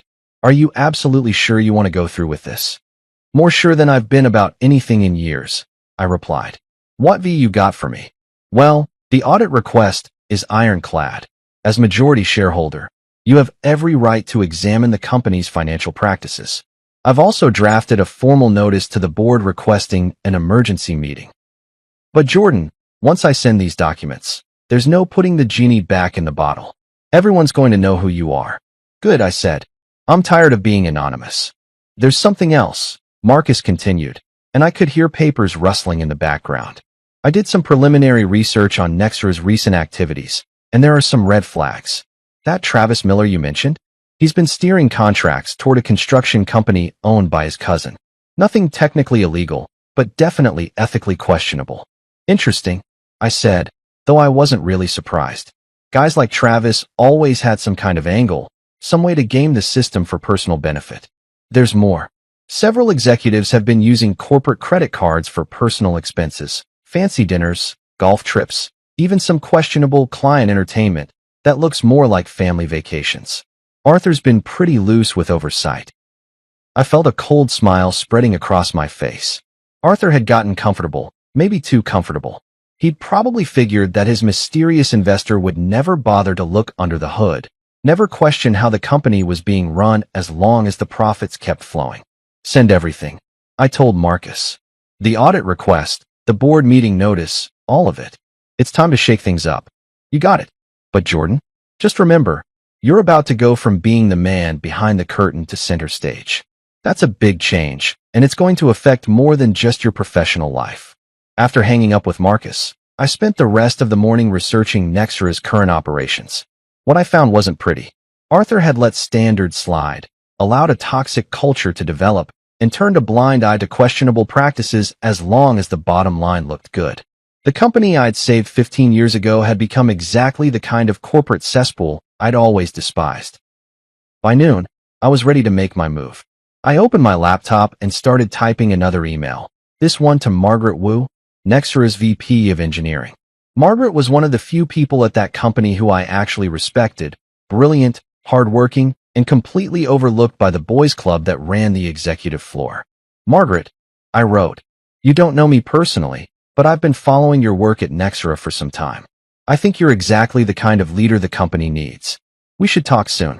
Best regards, Jordan Rivers." I was about to send it when my phone buzzed with a text from Dana. "Everything okay at home? Arthur seems really stressed about something. Says he got some weird email this morning." I typed back, "Everything's fine. Tell Arthur not to worry. I'm sure whatever it is will work itself out." But even as I sent the message, I knew that nothing was going to work itself out. In fact, things were about to get a whole lot more complicated for everyone at Nexra, starting with my wife. I hit send on the email to Margaret, then sat back in my chair and waited for the chaos to begin. For the first time in years, I wasn't the quiet investor sitting on the sidelines. I was back in the game, and I intended to win. The corporate rumor mill works faster than a Vegas poker dealer, and by 10 a.m., the first domino had already fallen. I was sitting in my home office, monitoring the situation through a network of contacts I'd maintained over the years, when my phone started buzzing with updates from Marcus. "Travis Miller just got called into HR," he texted. "Official reason: review of recent conduct at corporate events. Unofficial reason: your audit request lit a fire under Arthur's ass." I leaned back in my chair and smiled. Travis had probably strutted into that HR meeting thinking he was untouchable, the golden boy who could crack jokes about losers and unemployed husbands without consequences. He was about to learn that actions have a funny way of catching up with you, especially when the person you're mocking owns the company you work for. My laptop chimed with an incoming email from Arthur. The subject line read, "Urgent, need to discuss," and I could practically feel his panic radiating through the screen. I opened it and wasn't disappointed. "Jordan, I received your request this morning, and I want to assure you that Nexra maintains the highest standards of corporate governance. Perhaps we could schedule a call to discuss your concerns in a more informal setting? I'm sure we can clear up any misunderstandings. Best regards, Arthur." Misunderstandings. That was rich. The only misunderstanding here was Arthur thinking he could keep playing fast and loose with my company while I stayed safely tucked away in retirement. I typed back a simple response. Arthur, I'm not interested in informal discussions. I want the documentation I requested by 5 p.m. today, and I want that board meeting scheduled for this week. No exceptions. While I was dealing with Arthur's damage control attempts, the real chaos was unfolding at Nexera's downtown headquarters. Marcus had a contact in the building, a paralegal who worked for the company's legal department, and she was feeding us intel like some kind of corporate spy thriller. Security just escorted Travis out of the building. Came the next update. Word is they found evidence of the cousin's construction contracts in his emails. He's been suspended pending a full investigation. I had to hand it to Arthur. When he moved fast. Travis had gone from company golden boy to corporate pariah in the span of a single morning. But then again, Arthur was probably scared shitless about what other skeletons might come tumbling out of the closet once I started digging deeper. My phone rang, and Dana's name flashed on the screen. I let it go to voicemail, then listened to her message. Jordan, what the hell is happening over here? Travis got fired, people are freaking out about some audit, and Arthur looks like he's about to have a nervous breakdown. Call me back. Instead of calling her back, I texted. Sounds like a typical Tuesday at the office. I'm sure it's nothing to worry about. But it wasn't nothing, and we both knew it. The machine I'd set in motion this morning was just getting started, and poor Dana was caught right in the middle without even realizing it. She thought she was dealing with some random corporate crisis, when in reality, she was watching her husband dismantle the toxic culture that had allowed people like Travis to flourish. Around noon, Marcus called with an update that made my day. The board meeting is scheduled for Thursday at 2 p.m. Arthur tried to push it to next week, but the other board members want answers about this sudden audit request. They're curious about who's been pulling the strings behind the scenes all these years. Perfect, I said. What about the financial records? Arthur's assistant just sent over a preliminary report. You're going to love this. Travis wasn't the only one with his hand in the cookie jar. Looks like there's been a whole pattern of questionable expenses and ethical violations among the executive team. I felt that familiar rush of satisfaction that came from being proven right. These people had gotten comfortable, maybe too comfortable, thinking that their mysterious benefactor would never bother to check up on them. They'd treated my investment like free money, my generosity like weakness. By 3 p.m., the gossip network was in full swing. Dana texted me updates throughout the afternoon, each message more frantic than the last. They just suspended 2 more executives. Someone said there's going to be a major restructuring. The whole leadership team is in panic mode. And then, around 4 p.m., came the message that told me everything I needed to know about where Dana's loyalties really lay. Jordan, please tell me you're not behind this somehow. People are losing their jobs, and I can't afford to get caught in the crossfire. My career is everything to me. Her career. Not our marriage, not our future together, but her precious career that she'd built on the foundation I'd provided. She was more worried about protecting her professional reputation than understanding why her husband might have finally decided to stand up for himself. I didn't respond to that text. Instead, I called Marcus and told him to expedite everything. I want that board meeting moved to tomorrow if possible. Strike while the iron's hot. Jordan, are you sure you don't want to ease into this? You could make your presence known gradually. Maybe start with a private meeting with Arthur. No, I cut him off. I've been easing into things for 15 years. It's time to remind everyone who's really in charge here. By 5 p.m., Arthur had delivered the financial documentation I'd requested, and it was even worse than I'd expected. Executive bonuses that bordered on obscene, corporate retreats that looked more like luxury vacations, and a pattern of nepotism and favoritism that would make a mob boss blush.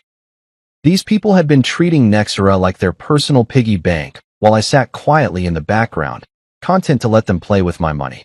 But the quiet Jordan Rivers was gone. The guy who smiled and nodded while his wife's colleagues mocked him was officially retired. Tomorrow, I was going to walk into that boardroom and remind everyone exactly who owned this company. And if Dana didn't like it, well, she'd had 15 years to figure out who she was really married to. If she was more concerned about her career than her husband, maybe it was time for both of us to reevaluate our priorities. The game had changed, all right, and I was just getting started. Thursday morning arrived with the kind of crisp autumn air that made everything feel sharper, more focused. I stood in front of my bedroom mirror, adjusting the tie on a suit I hadn't worn in 3 years. Charcoal gray Armani. Perfectly tailored, the kind of power suit that cost more than most people's monthly salary. Dana had already left for work early, claiming she had damage control meetings to attend before the mysterious board meeting that had everyone at Nexera walking on eggshells. The irony wasn't lost on me. My own wife was trying to protect herself from the fallout of my decisions, completely unaware that she was married to the eye of the storm. The drive to Nexera's headquarters felt like traveling back in time. I'd been to this building countless times over the years, but always as Dana's quiet husband, the guy who occasionally showed up to holiday parties and company picnics. Today, I was walking through those glass doors as Jordan Rivers, majority shareholder and the man who'd been pulling the strings from behind the curtain for 15 years. Marcus met me in the parking garage, looking sharp in his usual Navy suit and carrying a briefcase that probably cost more than some people's cars. "You ready for this?" he asked, studying my face carefully. "I've been ready for 15 years, I replied. I just didn't know it until now. The elevator ride to the executive floor was silent except for the soft jazz playing through hidden speakers. I watched the numbers climb, 10, 15, 20, and felt something shift inside me with each floor. By the time we reached the boardroom level, the Jordan Rivers who'd been content to stay in the shadows was gone, replaced by someone who was ready to reclaim what had always been his. Arthur was waiting outside the boardroom, pacing like a caged animal. When he saw me step off the elevator, his face went white as fresh snow. "Jordan," he said, extending his hand with forced enthusiasm. "It's been too long. You look, well." "Arthur," I replied, shaking his hand and noticing how clammy his palm was. "I bet you never thought you'd see me in this building again." "Well, you know, you're always welcome here. This is you're obviously a valued." He was stumbling over his words like a nervous teenager, and I could see sweat beading on his forehead despite the building's air conditioning. "My company," I finished for him. "You can say it, Arthur. This is my company." Before he could respond, the boardroom doors opened, and I got my first look at the people who'd been making decisions about my investment for the past decade and a half. 5 board members, all looking confused and slightly annoyed about being called to an emergency meeting. They probably thought this was about some minor crisis that Arthur could handle with his usual corporate double talk. They were about to learn how wrong they were. "Gentlemen," Arthur announced as we entered the room, "I'd like you to meet Jordan Rivers." The silence that followed was beautiful. You could practically see the mental gymnastics happening as they tried to place the name. Jordan Rivers, or had they heard that before? Then, one by one, recognition dawned on their faces like sunrise breaking over a mountain range. "Wait," said Patricia Hensley, the only woman on the board. "Jordan Rivers as in, the Orion Systems Jordan Rivers?" "The very same," I said, taking my seat at the head of the table like I owned the place. Which of course I did. "Nice to finally meet you all in person." The next few minutes were a masterclass in corporate panic. Board members frantically shuffling through papers, whispered conversations, confused glances exchanged across the mahogany table.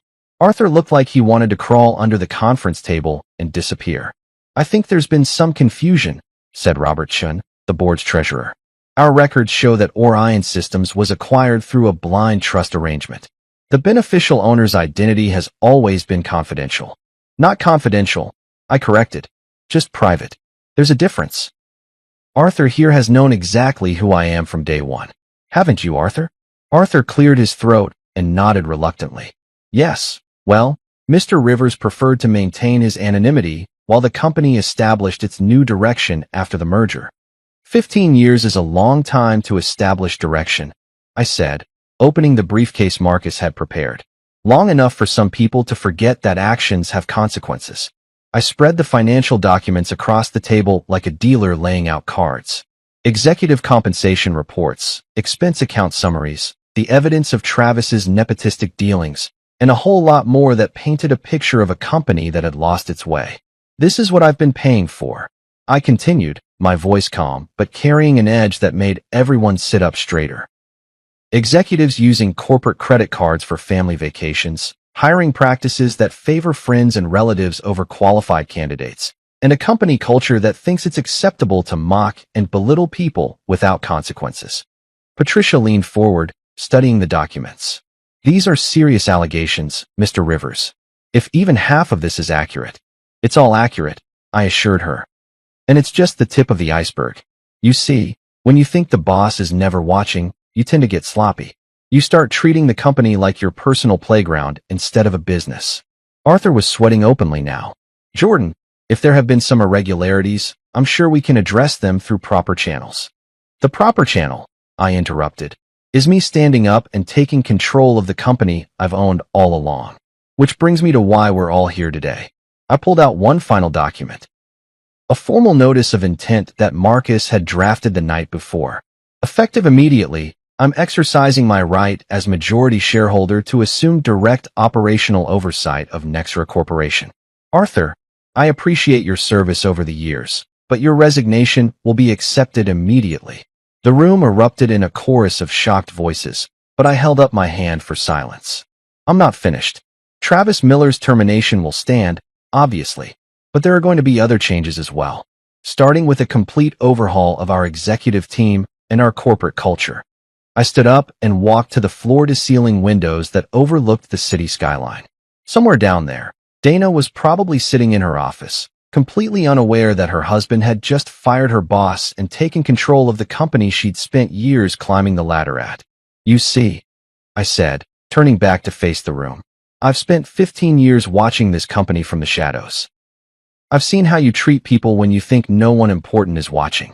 I've seen how you operate when you think the money will keep flowing no matter what you do. I walked back to my chair, but remained standing. Well, someone important was always watching. And the money keeps flowing because I allow it to flow. But that arrangement is about to change dramatically. Arthur slumped in his chair like a deflated balloon. What happens now? Now, I smiled, but there was no warmth in it. Now we rebuild this place from the ground up. With respect, integrity, and accountability. You know, all those corporate buzzwords you've been throwing around in annual reports while doing the exact opposite. I gathered up my documents and stood to leave. Oh, and Arthur? Clear out your office by the end of the day. Security will escort you out when you're finished. As I walked toward the door, I could hear the chaos erupting behind me. Frantic phone calls, heated discussions, the sound of a corporate house of cards collapsing. But for the first time in years, I felt completely at peace. The quiet Jordan Rivers was officially dead. Long live the king. The emergency board vote took place at exactly 6:47 p.m., and it was the most satisfying 17 minutes of my professional life. I sat at the head of that mahogany table watching 5 board members who'd probably never questioned a decision in their lives suddenly scramble to distance themselves from Arthur's administration.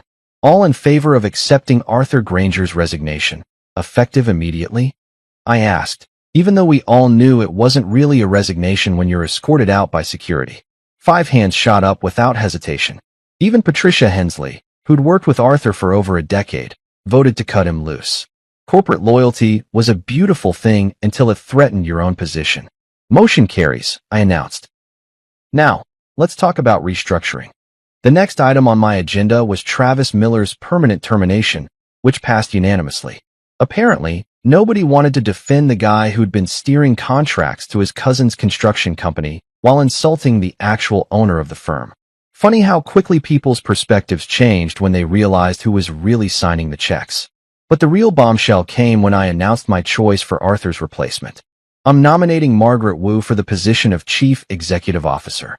The silence in that room was deafening. Robertson looked like I'd just suggested we hire a circus clown to run the company. Margaret Wu from engineering? He asked. She's never held an executive position. She's never held an executive position because this company has spent 15 years promoting people based on who they play golf with instead of who actually gets results, I replied. Margaret has been running successful projects while your previous leadership team was busy padding their expense accounts. I'd done my homework on Margaret over the years. While guys like Travis were schmoozing clients at expensive steakhouses, she was in the trenches solving problems and delivering solutions. While Arthur was giving speeches about innovation, Margaret was actually innovating.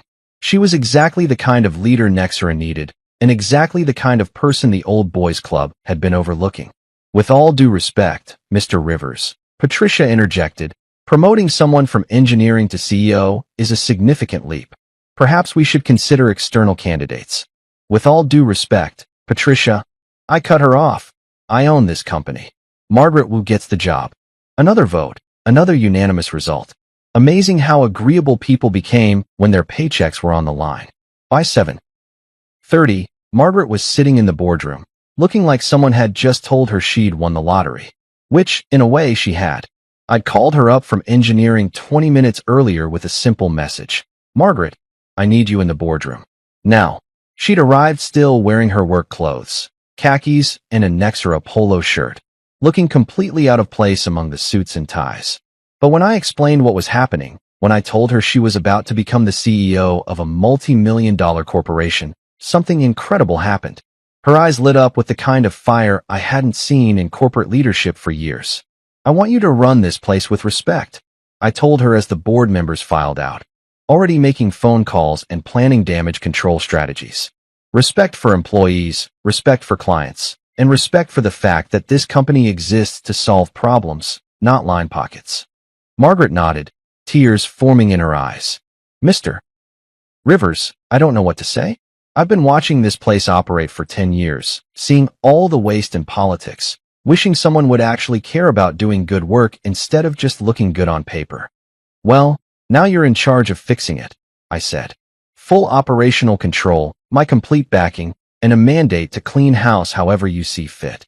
As I stood to leave, I noticed Dana standing in the hallway outside the boardroom, her face pale as moonlight. She'd obviously heard about the emergency meeting, probably gotten updates throughout the evening about Arthur's firing and the complete restructuring of her company's leadership. But for the first time since this whole thing started, she wasn't looking at me with confusion or anger. She was looking at me with something that might have been respect. Or maybe it was fear. At this point, I wasn't sure there was much difference. Margaret, I said, turning back to our new CEO, your first order of business is to review every employee's performance based on merit, not politics. I want the good people promoted and the deadweight removed. This company is about to remember what it means to earn success instead of inheriting it. I walked past Dana without a word, leaving her standing there as the reality finally sank in. Her quiet husband hadn't just owned the company all along. He'd just completely transformed it in a single evening. I made it exactly 3 steps through our front door before Dana exploded like a shaken champagne bottle. She'd beaten me home by 20 minutes, probably breaking every speed limit between downtown and our subdivision, and she was pacing around our living room like a caged tiger when I walked in. You embarrassed me, she screamed, whirling around to face me with mascara streaked down her cheeks. Do you have any idea what you've done? Everyone at work is talking about how I didn't even know who my own husband was. They think I'm either the world's worst wife or a complete idiot. I loosened my tie and hung my jacket on the back of a chair, taking my time while she worked herself into a full-blown meltdown. Which one are you more worried about? I asked calmly. Don't you dare turn this around on me. Her voice cracked with emotion. I've spent years building my reputation at that company, years proving myself, and you just destroyed it all in one night. Margaret Wu is my boss now, Margaret from engineering. Do you know how humiliating that is? About as humiliating as having your coworkers call your husband a loser while you laugh along. I suggested, sitting down on the couch and watching her pace back and forth across our hardwood floors. She stopped mid-stride, her mouth opening and closing like a fish gasping for air. That's not. I didn't. It was just harmless office banter. Harmless, I repeated. Right. Travis calling me unemployed was harmless. Him asking what it's like to be a loser was harmless. You laughing when he said it must be strange having your wife pay the bills. That was all just harmless fun. I laughed because it was awkward, she protested, throwing her hands up in the air. What was I supposed to do? Cause a scene at a company dinner? Make everyone uncomfortable? I leaned back against the couch cushions and really looked at my wife. This woman I'd been married to for 15 years, who was standing in our living room having a complete breakdown because her professional image had taken a hit. Not because she'd hurt me. Not because she'd realized how badly she'd misjudged the man she'd promised to love and honor. But because she was embarrassed. You were supposed to defend your husband, I said quietly. You were supposed to tell Travis to shut his mouth and show some respect. You were supposed to act like you actually knew who you married. But I didn't know, she wailed, and finally, the real truth came pouring out. I didn't know you still owned everything. You never said anything. You let me think you were just, retired. Living off investments and consulting fees. You cooked dinner every night and fixed things around the house, and I thought. You thought I was a kept man? I finished. You thought you were the breadwinner supporting her unemployed husband. And that was fine with you as long as nobody said it out loud. She collapsed onto the opposite end of the couch, her designer suit wrinkled and her perfect hair falling out of its pins. That's not fair. I never thought of you that way. Dana, you introduced me as someone who used to work in tech at every single company event for the past 3 years. You bought me a coffee mug that says, "World's okayest husband" for my birthday. You told your mother I was having a midlife crisis when I bought that motorcycle. Those were just jokes. No, I said, standing up and walking to the window that overlooked our backyard. Those were signs of how you really saw me.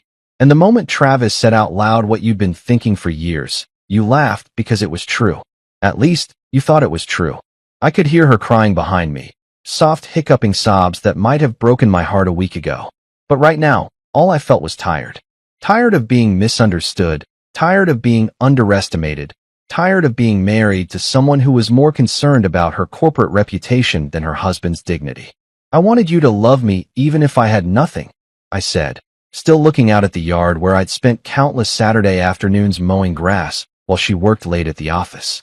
I wanted to know that if everything fell apart tomorrow, you'd still want to be married to me. But the moment people thought I had nothing, they treated me like I was nothing, including you. Jordan, please. You laughed when they insulted me, Dana. You sat there in that ballroom, wearing a dress I paid for, at a party celebrating a company I own, and you laughed when someone called your husband a loser. She was sobbing openly now, curled up on the couch like a broken doll. I'm sorry. I'm so sorry. I didn't know. I swear I didn't know. I turned around to face her, and for the first time in our marriage, I didn't feel the urge to comfort her when she cried. You didn't want to know. There's a difference. What happens now? She whispered. I looked at this woman who'd shared my bed for 15 years, who'd built her entire professional identity without realizing it was all connected to me, who'd laughed at jokes about my failures while living off my success. Now you learn who you're really married to, I said, and I figure out if I still want to be married to you. The following weeks at Nexera felt like watching a phoenix rise from corporate ashes. I started showing up to the office regularly for the first time in years, not as Dana's quiet husband, but as Jordan Rivers, the guy who'd been pulling the strings all along. The transformation was incredible to witness. Margaret hit the ground running like she'd been born for this job.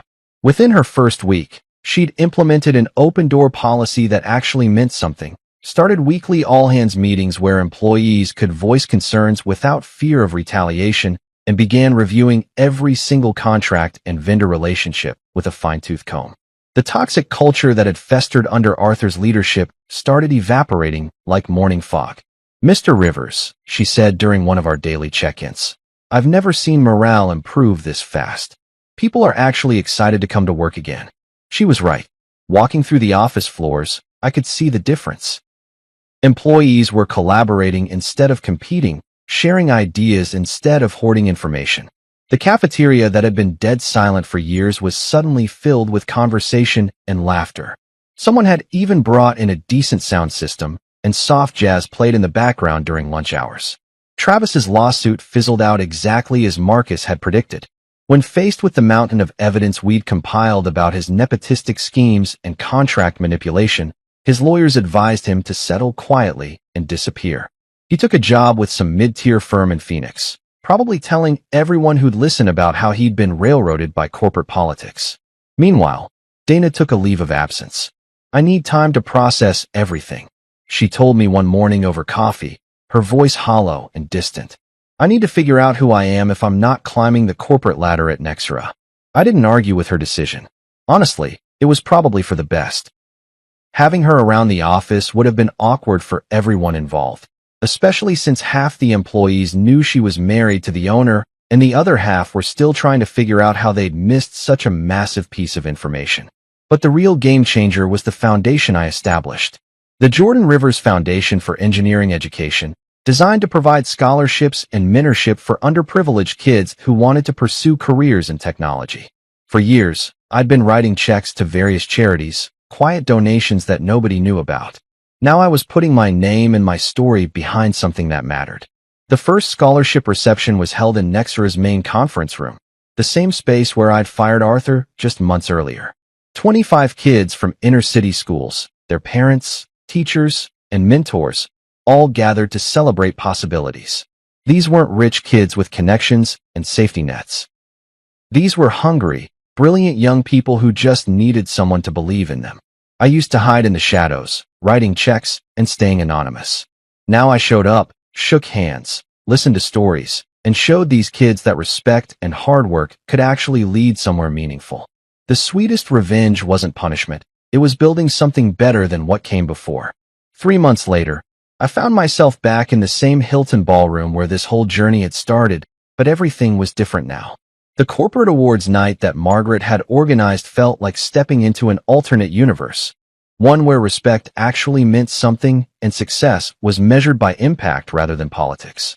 Ladies and gentlemen, Margaret announced from the podium, looking confident and radiant in her role as CEO, please welcome Jordan Rivers, the man who believed in Nexra before anyone else did, and the visionary who's helping us build something truly meaningful.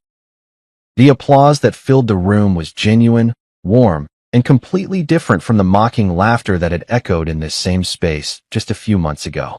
I stood up and walked to the front, passing tables full of employees who actually knew who I was now, who understood that the quiet guy they'd occasionally seen at company events was the reason they all had jobs. No more whispered jokes about Dana's unemployed husband. No more smirks about the loser who didn't contribute anything meaningful. These people had seen what I could build when I stopped hiding in the shadows. Dana sat quietly in the third row, wearing a simple black dress instead of her usual power suit. We were still married, technically, but everything between us had fundamentally shifted. She'd started therapy, began volunteering at the foundation, and was slowly learning to see me as something other than an accessory to her corporate ambitions. Maybe it was too late for us. Maybe it was just in time. That remained to be seen. Thank you, I said into the microphone, looking out at faces that reflected respect instead of ridicule. 3 months ago, some of you learned something that surprised you about the man standing here tonight. But the real surprise isn't that I owned this company all along. The real surprise is what we've built together since then. I gestured toward Margaret, who was beaming with pride. Under Margaret's leadership, Nexra has remembered what it means to actually solve problems instead of just talking about solving them. We've created an environment where good ideas matter more than good connections, where hard work gets recognized, and where respect isn't just a buzzword we throw around in mission statements. The foundation had funded its first class of scholarship recipients, 15 bright kids who were already showing incredible promise in their first semester of college. The mentorship program had paired Nexra employees with students from underprivileged backgrounds, creating bridges between dreams and opportunities. As I looked around that ballroom, I realized the sweetest revenge had never been about punishment at all. It was about building something better than what came before. It was about showing people that power used with purpose could transform everything it touched. The laughter had finally stopped, replaced by something infinitely more valuable, a legacy worth leaving behind.